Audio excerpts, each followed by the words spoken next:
Backfire.com, the Republican candidate for governor. Have sexual relations and I realized that this is something he is We're not going to be able to solve our problems if we get distracted by sideshows and carnival barkers. One Republican, one Democrat, and you discuss the issues that matter in today's local, state, national, and global politics. Hosted by Steve Hickson with co-hosts John Stanbery and Franklin Chansey. This is Backfire. Good morning, Cleveland. How are you? This is Steve Doball Hickson. Another edition of Backfire this morning. We've been gone for a couple of weeks, and things have changed a little bit this morning. I couldn't find Franklin. Well, actually, I did find him and found out that he has an anniversary, and he and his wife are celebrating their anniversary today. You know, Steve, you told me that, and you said, hey, Franklin's not going to be here because of his anniversary, and could I bring my wife, Lisa, in, former county commissioner? And I said yes, and it probably was a day later I got to thinking about it, and I went, wait a minute, Wednesday's the 19th of July. That's our anniversary. So today is our anniversary, and we're here. Franklin is a newly married couple. How long have you and Lisa been married now? We dated for 7 years, and we've been married for 31 years. Good morning, Lisa. Good morning. 31 years of marital bliss. That's right. Being on Backfire is kind of like a second honeymoon, though, eh? Oh, yeah. It was, you know, I thought a trip, a nice romantic, or Backfire, and look where we are. Franklin's out spending money at some exotic place probably and celebrating his anniversary, and you two are here at Whoop. There you go. There you go. That's the difference in a Republican and a Democrat, though. Maybe a little bit. The wants and needs argument's going to come up right now. Well, we have been off for a couple of weeks. We kind of got our batteries charged a little bit, and we're back in here this morning. But I hate to say that I don't think I've watched any news or read any papers in 2 weeks now. You're really taking to this retirement thing. It just gets better and better. I can't find anything wrong with it. Your wife hadn't kicked you out of the house yet? Yeah, she did. Did she? Well, he said better and better. We might want to. There you go.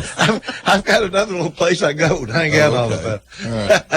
All right. Anyway, I don't really know what's been in the news, but I called you to talk to you about Lisa, and you were all fired up about the city council passing some kind of tax deal. You want to tell us about it? Well, I guess I need to go to the next meeting and try to find out a little bit about it. But the way I understand it, the current rate is $1.77 per 100. And if I may be wrong, a penny here or there, but it's $1.77 from what I understand. Stanley Thompson, as per Tennessee state law, has certified the new rate because when he does an appraisal, if the appraisals go up, you're not supposed to get a tax increase because your property's appraisal went up. So by state law, they have to reduce the tax rate to reflect a zero change in your cost, your taxes. You need to say it's not your cost; it's the overall. Overall, it's on an average. Some people do get an increase. Some people will actually save some money. Some people will spend, but on average, you're not supposed to get a tax increase. So Stanley has certified that they have to lower the rate by state law from $1.77 to $1.60. Because apparently we had around a 22% increase in property values. Now, they're going to do that because by state law they have to do that. But as I understand it, as soon as they do that, I think this is on the meeting the last Monday of the month, the 26th or something like that, they're going to immediately turn around and increase the rate to $2.07. I think it's a 28. It's about a 28% tax increase. 28% tax increase. Now that I've already seen the pitch, and unfortunately, we have community leaders that have bought into this. We want to be progressive city, and look where we're at compared to all these other cities. And one of the big things they're using is they're saying if you look at Cleveland as one of the communities in the state who has its own K through 12 school system, that we're one of the lowest tax rates of any city in the state that has a K through 12 tax system. And so they're using the kids again. And of course, if you oppose this, I'm sure they're going to say you hate children and you want them to be uneducated. But here's the real kicker about that. They spend more in the city per pupil than the county spends. Now, they're claiming they need this tax increase because they need to spend more on education. Guess which system scores higher in test scores? The county system. So they're already spending more per pupil than the city or than the county, but the kids aren't outscoring the county kids. So if it was all about money, they'd already have the higher test scores, and they don't. It's not about the money. What do you think it's about? Well, that's a whole different discussion. No, it's about the money. It's about where the money's it's about spent. the money. Well, now, I've heard that they did this big survey and that they're going to use the money for what it says in the survey that the people want. You mean a survey that didn't tell them how much it would cost to do it? A survey that just said, hey, what do you want? Yeah. Well, no, I would go back to the scientific nature of the survey, because I participated in the survey, and they were talking, and I know a couple of people that did. But if you ask the majority, did you participate in the survey? Most of the people have that same look that Steve's giving me right now. Like, what survey? It was like a little over 1,000 people. And then you could participate in the survey more than once. So the scientific value, I mean, if you were looking at it as a possibility to direct research into where maybe needs went, that would be a basis for it. But to base a 28% tax increase on it is... What did the survey say? What did they want? It asked specific questions about, sort of kind of about how, it looked to me like, how are we doing? What areas do we need to improve in? And so education was part of it, and communication was part of it. I was hammering them about their website because it was antiquated and difficult to use and design, so that you could only communicate by email and you could not communicate directly. So, that was my main focus on it. But one of the things that, we talk about even in our own household is, and you all talk about it as well, is what do you need and what do you want? And so sometimes within our education system, I think that we do a lot of what we want, and then we come back to the citizens for what we need. And I think Cleveland High School is a good example of it, because we just spent millions of dollars on renovating it, and we have bathrooms in the back hall that flood because the plumbing is not working on them, and they have to shut them down.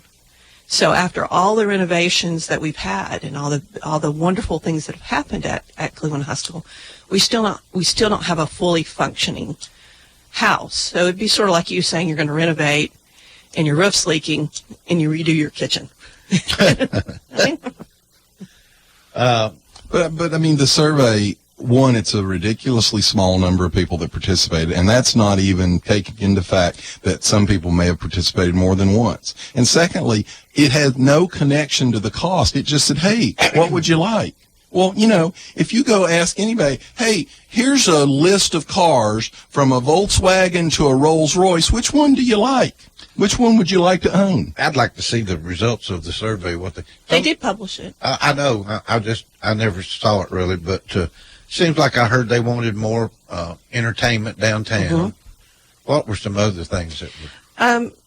Again, I was focused on the website, but it was looking at the downtown plan, how we're going to spark the renovation in the downtown area, and we've kind of revisited those areas, and do you want more policemen? Do you want more? How are you with your fire service? I don't think it had anything about ambulance service, but it was more driven from the areas that I know that they get complaints about. So you have people that were vested in downtown that participated, but maybe not a majority, and there was no, I don't think we could ever say that there was a looking at, demographics or areas of concentration. Would you like more sidewalks, things like that? Well, let's talk about things that we would like to have in Cleveland. I think we need an indoor tennis court.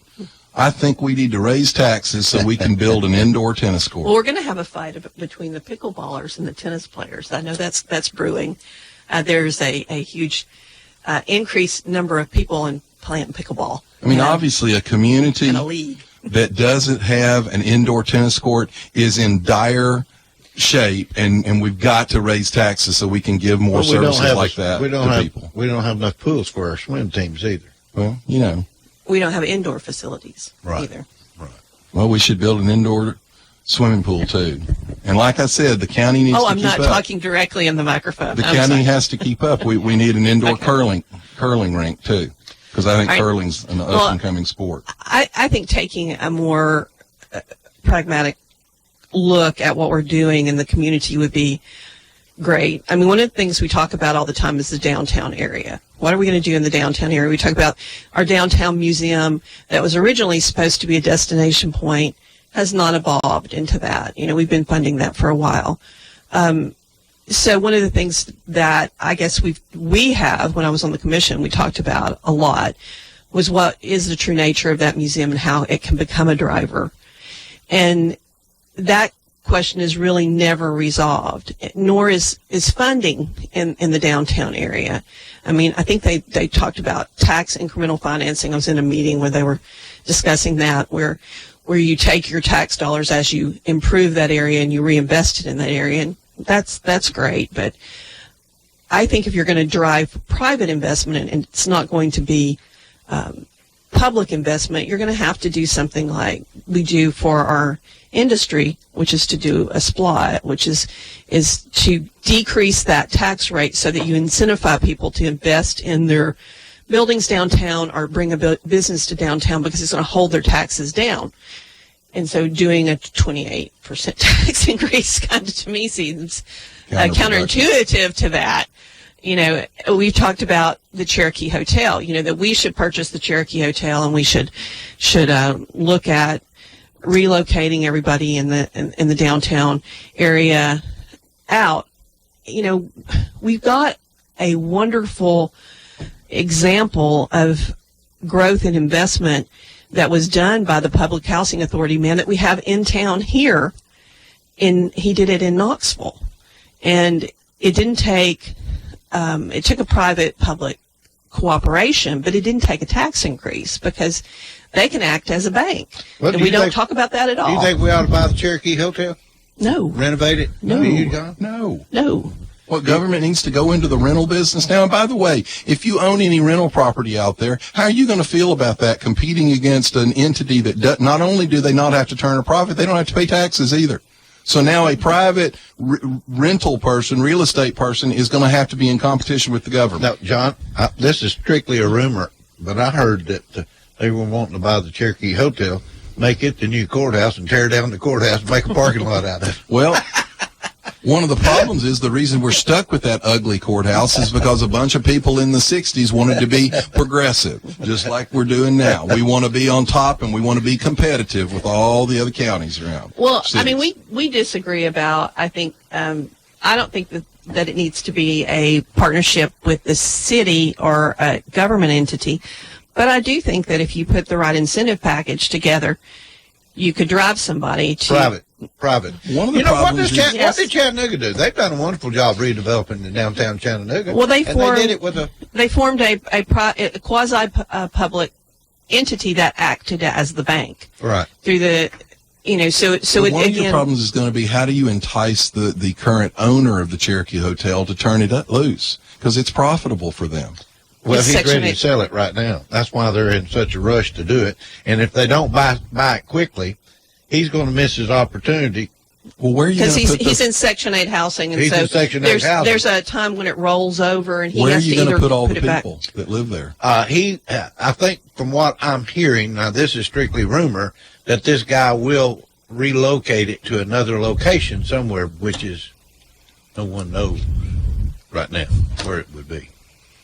Well, one of the things that if you're using Chattanooga as an example, of course they have a lot better transportation system, but I think we've got multiple means of transportation that are supplied by government entities. Is, you know, that we decentralize people and then they can't get services that are available that they need. But Chattanooga moved to an area of decentralization to stop crime and to increase people that would come in and then do renovations and incentivize coming into specific area because they did not have a Cherokee hotel then up against them. Everybody was diversified out into the community, and they found that worked better. So they moved into a diversification system. Memphis, we lived in Memphis when they were working on one. I actually worked in the courthouse, which was quite interesting. They brought in an expert in this and decided they weren't going to listen to him. And part of my job was to come up and take his blood pressure while he was trying to talk to him so he could leave and get out of a meeting because he said he had never met people more entrenched. So, I don't want us to become entrenched as a community, but I think that government entering in to some of this is sometimes they have to makes it more expensive. To me, they need to make it available for private development, and if private development doesn't want it, it shouldn't be developed, I wouldn't think. But we keep talking about the road systems and some of these type of things in Cleveland. Our road systems are just getting. Look, the county is going to get a big bump up because of the new gas tax. They're going to get a bunch of new money. That should help with some of the paving in the surrounding areas. I assume some of that money comes to the city as well.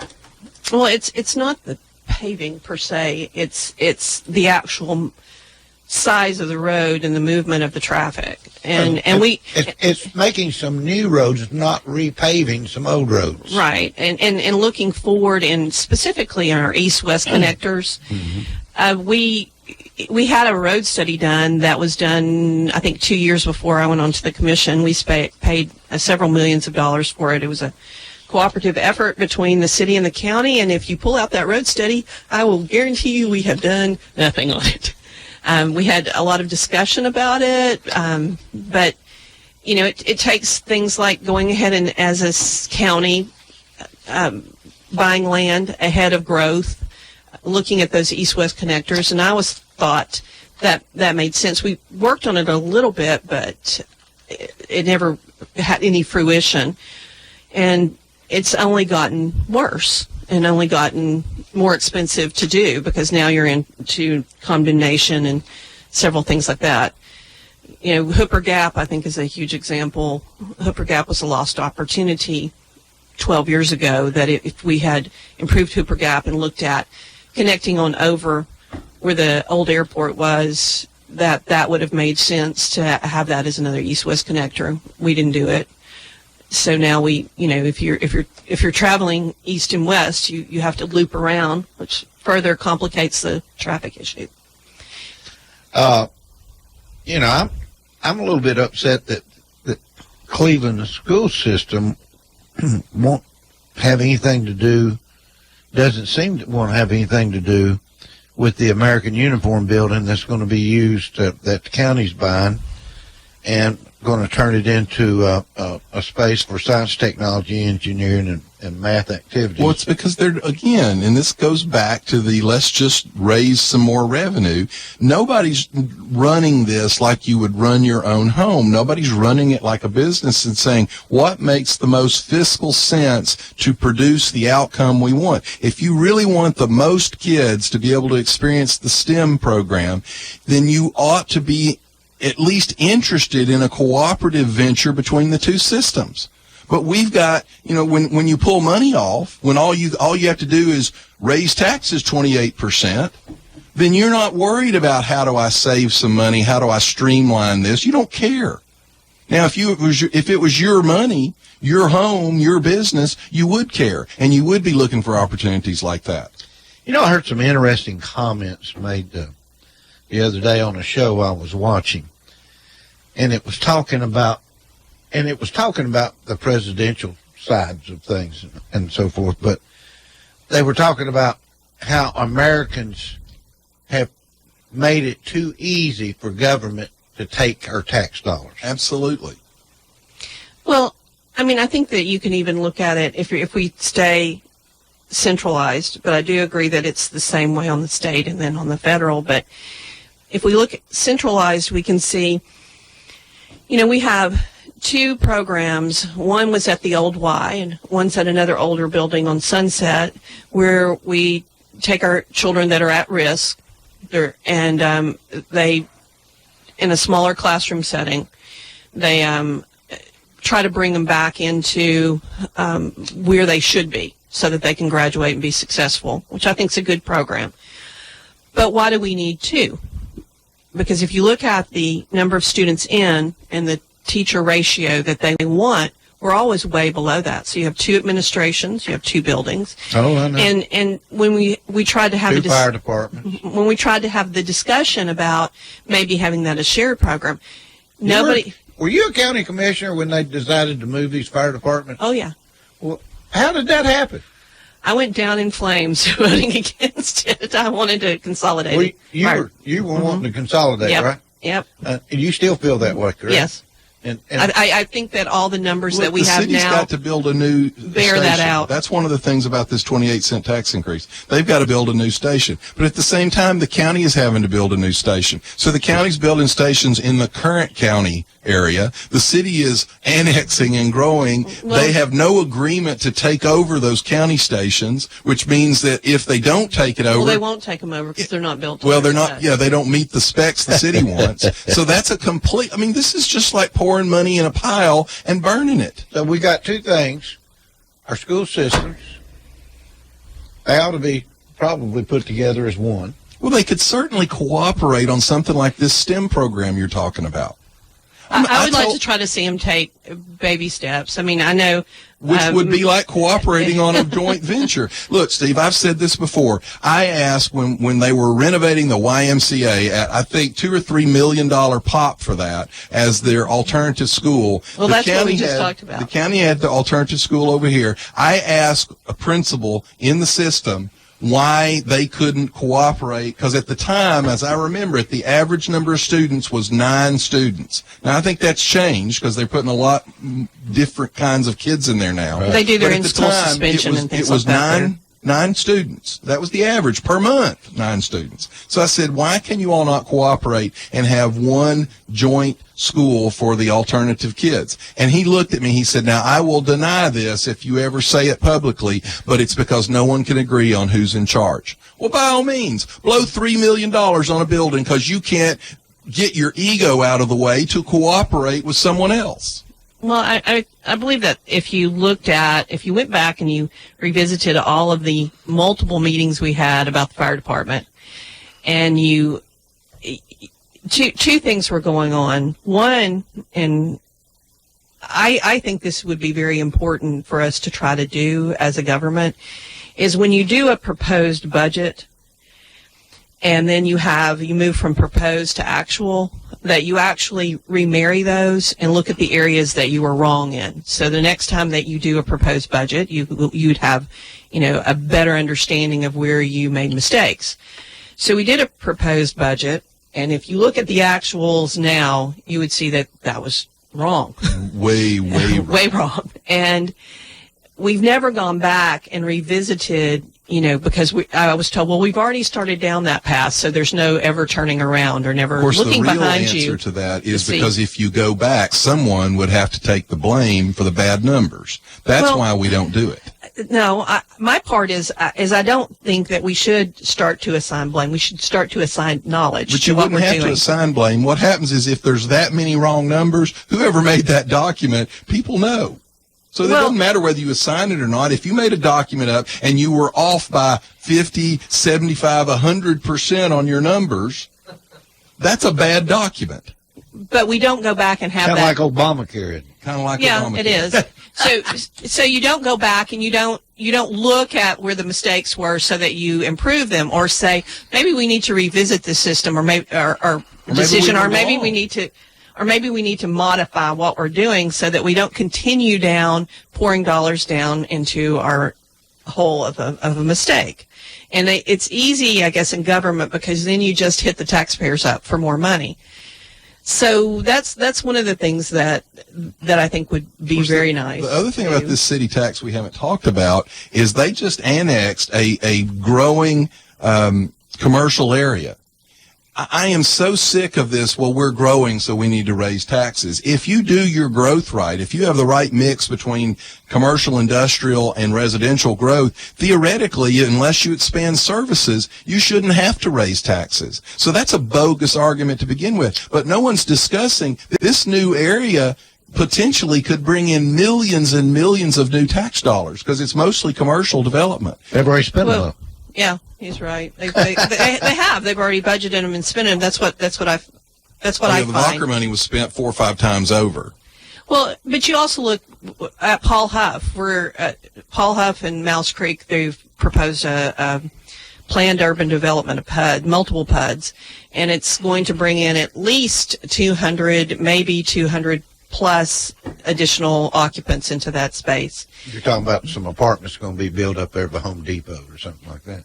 Yeah. Okay. So that's if you look at what's going on, what school will they be going to? Well, they're going to be going to E.L. Ross, which is overcrowded. And so one of the things that we won't do in the city is we won't redraw district lines to look at a better socioeconomic mix and a better way, because, you know, God forbid that you ask people to go to the school that they're closest to. So if you look at our districts right now on how we've done Blythe Bower, Arnold, Mayfield, they have these little dog legs where they've gone and they've picked up neighborhoods because, you know, I want my children to go into this area. Well, it's not politically expedient to say, no, you're going to be zoned, you know, we're going to do our zoning to make sense. So they're going to they're going to put those kids into E.L. Ross, and then we're going to hear E.L. Ross is overcrowded and we need they're building a new one school. right on Georgetown Road. It's not far from there. But they're going to, I guarantee you're going to hear that we're going to build that new school just like they built Mayfield. Mm-hmm. And what did they tell you about Mayfield as soon as they built it? It's already full. We're already overcrowded. So no one likes to look at where do we have classroom space? Where does it make sense for us to put growth in our community that we have? No, everybody wants to go to bigger and better. And I'll tell you another thing they do, because we saw it at Arnold all the time. Arnold had several rooms that they were using sort of as group gathering space, and they go, oh, Arnold is overcrowded and we don't have any more space. Well, they never wanted to clear one. Well, why don't you take that room that used to be a classroom that's now sort of a every so often used room, why don't you make it back into a classroom? We never had those discussions. Of course, we also, as education as a whole in the United States, we don't discuss the fact that Bill Gates actually did the study after funding to the tune of $2 billion, 3 different school systems building so they could lower classroom size. He did a study 10 years later and found 0 increase in any of the areas except a little better dealing with discipline issues. All right. Now then, we talked a lot, but this all started from the city going to raise a tax, or actually put a new, have a tax increase over the 28. Guess what? Now, folks out there listening, what was it, Lisa? $100,000 home would see what, about $115 increase. So they're going to take $115 out of your pocket if you have a $100,000 home, and I'm willing to bet that's probably not the average home in America. Cleveland. Well, if you're for the average home in Cleveland, if you're for or against, let the city know. So that's know. actually below the average cost of a home. So lower, below 50%, going to see a $116 increase. Well, you know what? If they do this increase, if they push this increase, I'd like to understand what it's going to be for. Indoor tennis courts. Well, I don't know. They're going to do increased policing and things like that. But I guess I would want to look at where we are with our police people versus, crime solved, crimes prevented. Those statistics run all the time. And they say it's because, we're dealing with this opioid epidemic that we're going to see a systemic increase in crime in all areas, that it's coming to our space as well. But I know at the same time, when we look at our clearing rates and things like that. The county, the county sheriff's office, which is not funded at the same level as the city's police department is, they're one of the best in the state for their clearance rates. All right, we have to take a break. We'll be right back with the Stanbery. You're listening to Backfire with Steve Hickson. We'll be right back after this.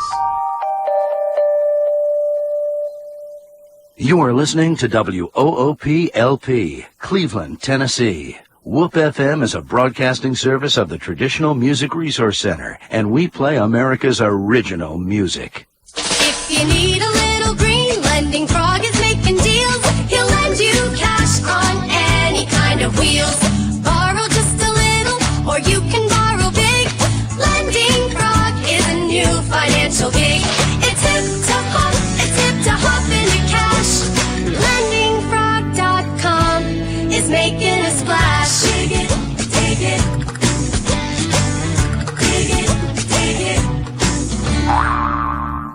Another SOS, and you're stressing, and that's the time to check in. Check into cash, check in.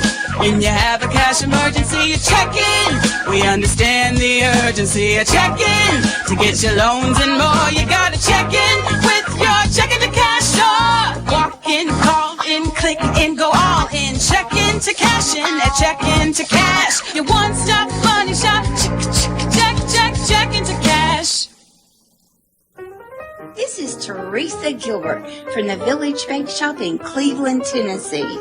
Do you have a birthday, wedding, or anniversary coming up and want that perfect cake? Need some donuts to sweeten up your coworkers? Want to surprise your sweet thing with a bag of cookies? Then come on over to the Village Bake Shop. Family operated since 1961. The Village Bake Shop is your first and last stop for fresh baked goods that will feed your sweet tooth.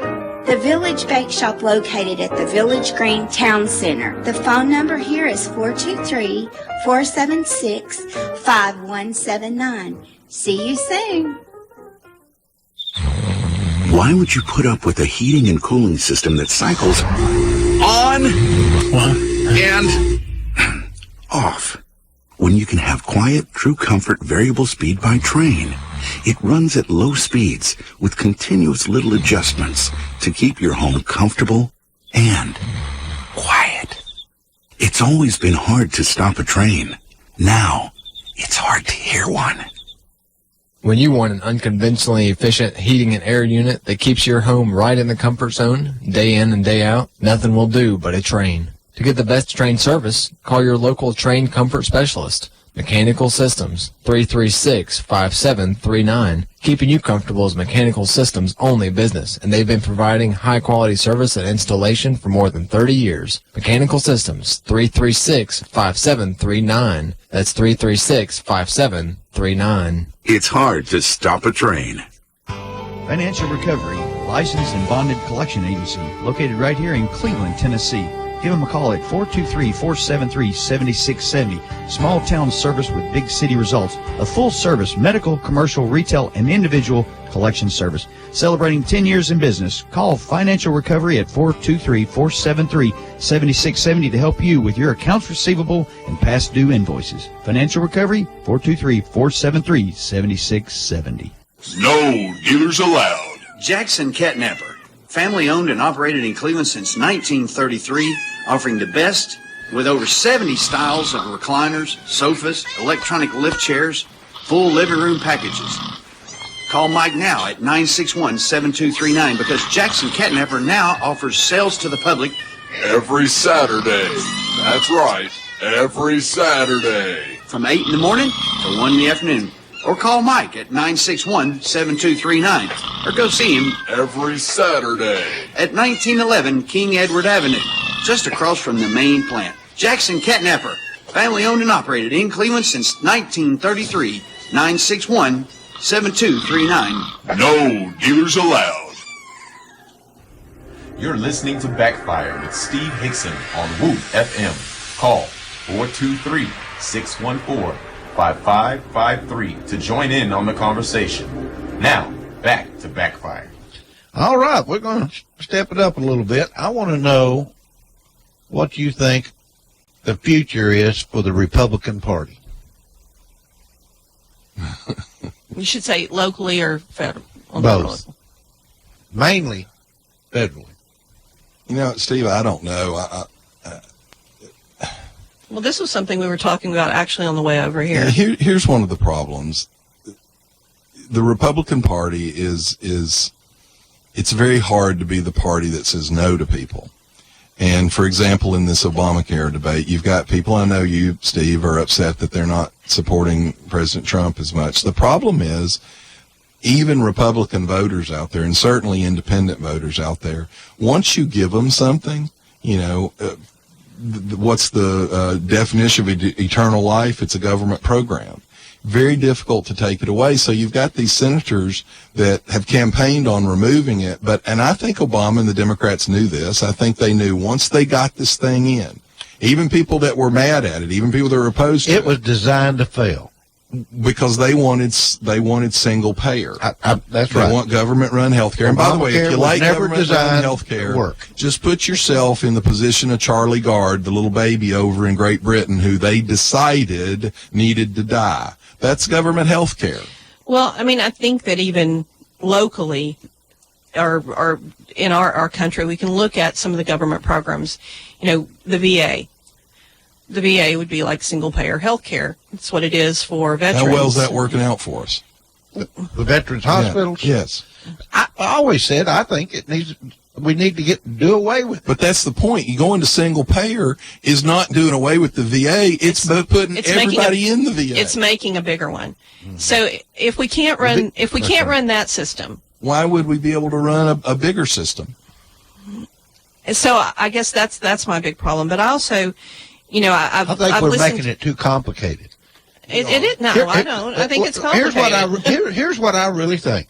Politicians are so messed up right now. And I'm talking about both sides. I'm talking about Republicans and Democrats. They are totally there to just be reelected.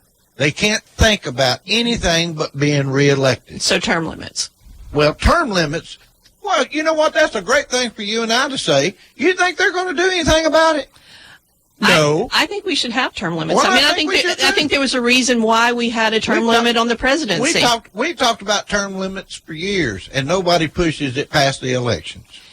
Well, I'm just saying, I think that until you have term limits, people are going to be vested in a different reason that they're in office. Well, and I also think the fact that it becomes a career for somebody and not just something that they do. I don't disagree with that at all, but my problem is, and what I was driving at before, is the problem is our culture. We have become a selfish culture, and even people who will look at an issue in general and say, by God, those Republicans ought to cut that. But as soon as they go, by the way, you're getting some benefit off that and you're going to lose it. Well, no, wait a minute. I don't want that to happen. If you take it away from me, I'll vote you out of office. Here's what I have figured out about politics right now, okay? The only way we're ever going to get this Obamacare situation fixed is somebody's going to have to take the blame if it fails. Well, you're right, but here's the problem. Let me defend the Republicans a little bit in Congress. Here's what they're worried, and you're right, Steve, but that's exactly what they're worried about. They're worried that, let's say they take this vote, it's going to be a mess when it happens, because it's already a mess. And when it does, the public is so quick to judgment. They're so uninformed, to be honest, in a lot of cases. They're going to say, those Republicans screwed us over. I'm mad at them. I'm going to vote them out of office. And guess what happens when they vote them out of office? The Democrats will come back in, and then they'll put single payer in. And that'll be even worse. I want to bring it down to just more of a personal level, though, Steve. Let me finish my thought process. I can't get to it, okay? I'm saying that you can't fix anything like this unless somebody takes the blame, because politicians on both sides don't want to be involved in something that might fail. So what's got to happen, you've got to make something simple out of this. They're trying to make it too complicated. Well, that's why they say single-payer health care. Well, no. Why can't we do this program that these doctors are doing out west, and some of them over here, where you're paying in so much a month to be insured? Well, and you go there, and they provide everything, your drugs and everything. And then you have another policy. Well, they'll say that's single payer. You have another, no. It's a cooperative. It's a co-op. And then you have another insurance policy that you buy if you have cancer, if you have heart attacks or whatever. It's a cooperative, and then you have catastrophic care. And then you have health savings. But here, let me give you a perfect example. I get to raise my hand. I want to say something. We need to bring this down to something simple, and let's vote to change it. Well, they're making it too complicated. Well, the issue, though, to me, is it's very simple. When they had designed Obamacare, they designed it for one group to be winners and one group to be losers. One group is paying for the other group. So what they say to you is, how can you not do that? that would be that's cruel because you're going to cause people to die. You're wanting money not to come out of your pocket. The system we had wasn't too bad. Well, Maybe you're 5% were satisfied. But That's you're right. wanting money to come out of your pocket means that you don't want Joe over here to have care, Well, and it's he's the going to same you hate children argument. But that's what it is, and so we have degenerated this conversation down to you're mean, you're cruel, and you're mean. You're taking away from somebody else because you're not willing to pay. You're going to let Joe die because you're worried about your pocketbook. All right, let me finish my thought process. Now then, you're going to let Joe die. I can't talk. I can't talk her over here. But well, I forgot what I was going to say. Well, my point though is what we have become is a nation of people that are not responsible for themselves, and Joe's position, and then this may sound really horrible. Joe's position is Joe's position, and catastrophic care would like you said would not let Joe die. But you have to make a decision then that people don't want to make. I'm not supposed to. If Joe wants to go on vacation and he wants to do all of these things, that should be okay, and I should pay for that. And Well, so Nancy I guess that was a good thing. We're never going to get the cost of health care down unless we create a right, way but look, to debate to push it down. Well, part of the problem is just what you said. We can't debate. The progressive left if you doesn't want to discuss an issue. Anytime you disagree with them, you're throwing. It's like Paul Ryan. I think by 2032, Medicare and Medicaid, if unchanged, will eat up the entire budget. There won't be any budget for road. There won't be any money for defense. There won't be any money for anything. But when he brought it up 4 years ago, that we needed to look at it, they made ads of him pushing a little lady in a wheelchair off of a cliff. You have to be able to have discussions about these things, but the progressive left is just turning a blind eye to the fact that this is a collapsing system. Now, I'll give you another example of why. But it's the idea, though, that there's always more. There's always more, like raising the taxes here. I'll give you an example of why there's always more. the politicians that are in the Republican Party are having such a hard time. For example, on a moral and cultural level, Obamacare instilled the concept of pre-existing conditions. Now, it was very difficult for anybody to say, I'm against that provision. But here's the problem. Britt Hume talked about this on Fox News the other night. The concept of covering pre-existing conditions is actually anti-insurance. You can't have an insurance policy with pre-existing conditions. I know how you can do it. Well, but my point is, unless you kind of... Well, then we need to send you... How? All right, how do you do it? How do you do it? Here's one of the How do you do it? I'm going to tell you, John. Okay. You drive the cost of insurance down. You can't, Steve. You can't. You've got to drive the cost down. Listen to Let me tell you something. If you do the policies I said, and then you tell the hospitals, hey, if you want these other people insured, we've got to have some cost reductions to pay for the pre-existing conditions. But here's the problem. The pre-existing conditions people are not a set number of people. They're everybody. Yes. And once you give the concept to someone that, hey, you don't have to buy insurance before you have a problem. That goes you back can to wait personal, until after you have a problem. That was the narrative. You could be in the ambulance on the way, pick up your phone, and you're insured once you get there. But that's my point, There's Steve. no way that makes sense. And the reason I disagree with what you just said is people don't pick up the nuance of what you said. All they get is, I should be covered no matter what. And so what they do is they say, I'm not going to buy insurance. I'm going to wait until I have a wreck. Then I'm going to buy insurance. Well, and guess what? That is financially one of the programs that impossible. that we always looked at, of course, this was a dental program, and I don't know if they still have it, which McKee Baking had. They wanted to incentivize their employees to take care of their health. So when you started out, you were only covered at, like, let's say 50%. This is not a true number, but this is the gist of the program. But as you did your preventive care, over a period of time, they moved up to where they were covering you at 100%. Now, if you did not do your preventive care, they dropped you back down to the beginning, where you started at 50. The individual had a responsibility. They were vested in the system. So you do your preventive care, we're going to cover you more. But we don't do anything like that here. We want to say, we're going to cover you. John doesn't drink. I don't drink. He doesn't smoke, and I don't smoke. But I'm going to cover, somebody else over here at the same rate, to be fair, that smokes and drinks and is overweight. Well, there's no incentive for them not to smoke and drink and be overweight. If I stop those bad behaviors, then my rates go down. Well, no, not anymore. We're all just paying the same amount. I'll give you a perfect, really, really sad example, and I'll get probably fussed at for saying this. But when AIDS first came out, there was finally a drop in the AIDS rate because people were dying and people were avoiding getting AIDS. Once they came out with the drug cocktails to treat AIDS, you saw a skyrocketing of the AIDS numbers, especially within the gay community. Because at that point they said, well, I can go get some medicine and treat it, so they quit trying not to get it. Matter of fact, there was actually a movement that it was a status symbol to have AIDS. That's how ridiculous us as a culture we've become. Hard question. What's the future of healthcare? And if you would like to fuss at John Stanbery on the air, call 614-5553. I don't know what the future of it is, because I can tell you that in Great Britain, for example, that's one of the countries that they go, oh, look, they have socialized medicine over there. They are on the verge. They're discussing now outlawing private medical care. Because right now what happens is people, if they don't want to sit in the system, and people die. I told you 2 years ago, 1,800 people died in the British healthcare system from dehydration. That means they're in the hospital and they just didn't get enough water to survive. So people were going to private doctors and paying for it. They're now going to outlaw that. Now think about that.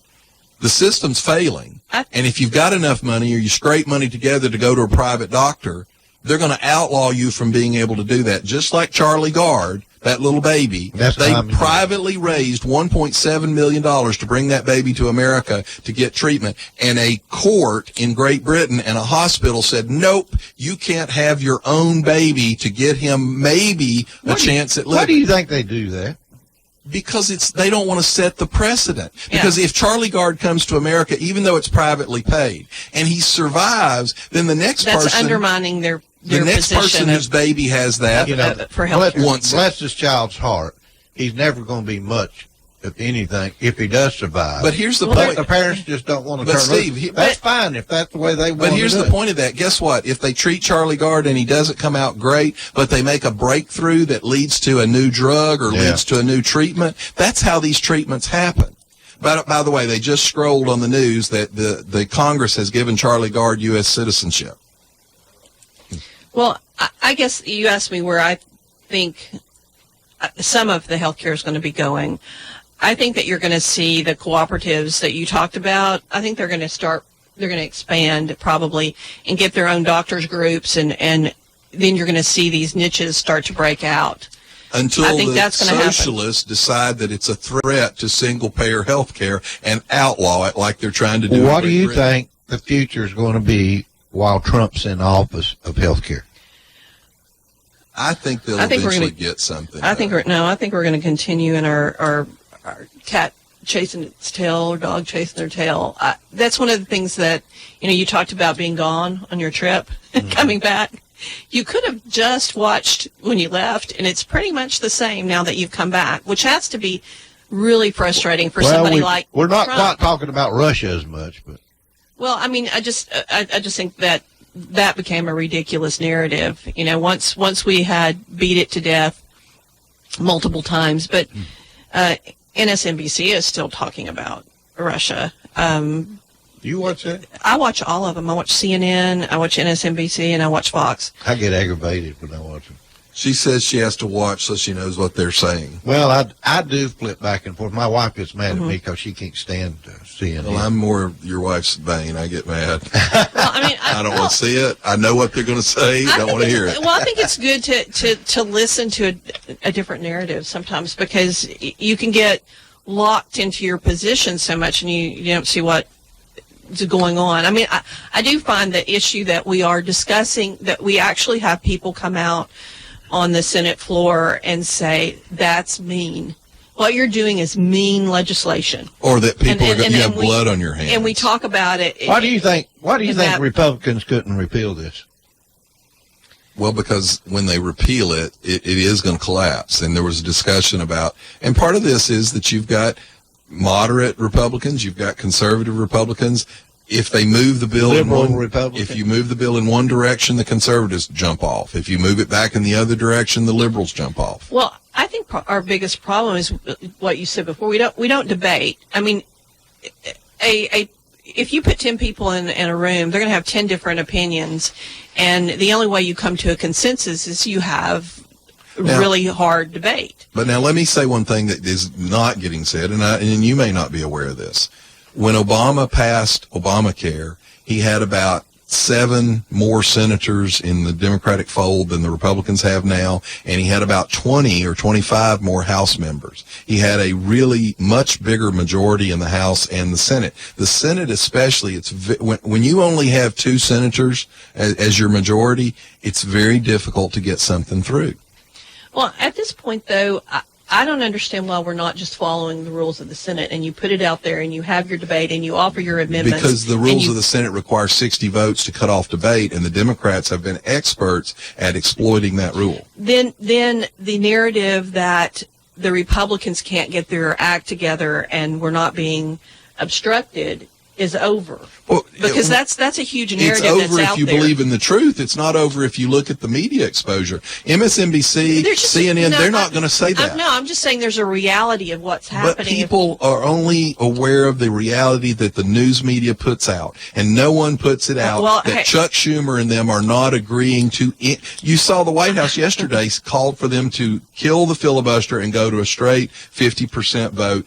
Because of this very issue. And we also have the ability, even though no one wants to go there, to change those rules. That's what the White House called for. But I'm saying that if you don't go ahead and you don't do the steps, then and you say, well, the reason we're not doing the steps is because this, and this is going to happen. Well, do the steps and let that, and that happen. And then the narrative is different. Then you're talking about non-participation and you're talking about obstruction. Right now, the Republicans, to me, just look like they're spinning around in circles. And I know you don't like to hear that. I'm much harsher. No, I don't mind hearing that. About it. The part of the problem are the rules of the Senate and the fact that we only have a 2-vote majority. And I just want, for perspective people to understand, Obama, when he passed this thing, had a much higher majority in both houses of Congress, which made it much easier to push something controversial like this through. I do agree with you on that. However, at this point, I think pointing backwards, I don't think people care. It's sort of like the Russian discussion that everybody was running around going, oh, look. People care about their pocketbook. People care about their jobs. People care about their family. It's very, it's the hierarchy of needs. It's very fundamental for most people. They don't care about the rules in the Senate. They want to know why this is not happening.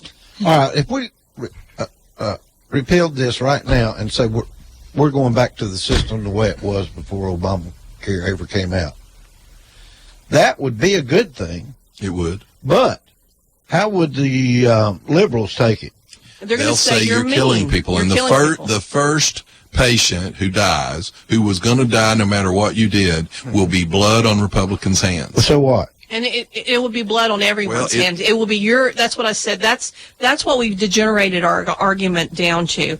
We say that you should morally want to pay for this person's care.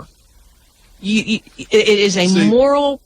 Here's how bad here's what the media will do. And if you're not willing to do that, then you might as well go out and put a gun to him, because that's what you're doing. MSNBC's Katie Tur yesterday. Now this is a separate issue, but it's the same concept. She on the air said she was talking about these girls from Afghanistan. Among the teams are 6 girls from Afghanistan who nearly didn't make it after their visa applications were denied, not once but twice. The travel ban, after all. Now that's what she said. Afghanistan's not on the travel ban. That's a complete bald-faced lie by a major news organization's network. That's not a talking head. She's a news person. But if you look at the history of our country, if you want to bring that's sort of but the problem is the history of your country used to be a printed paper that had to circulate. It wasn't something that went out to millions. No, that's not what I was going to say. I was going to say, if you look at the history of our country, during World War chew. We had, if you look at the applications of Jewish citizens that were dying and knew that they were going to be dying under Hitler's rule, that tried to come into the United States and Canada and Cuba, trying to escape this, we actually turned boats full of people away and sent them back. We did this as a country.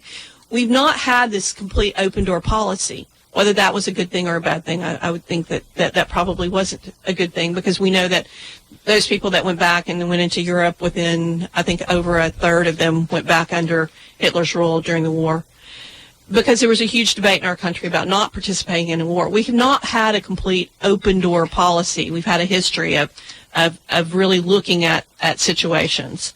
So I guess I get tired of this idea that everybody comes to our country and we've had a history of this. It's not been true. The news media is not honest, and they're not going to give.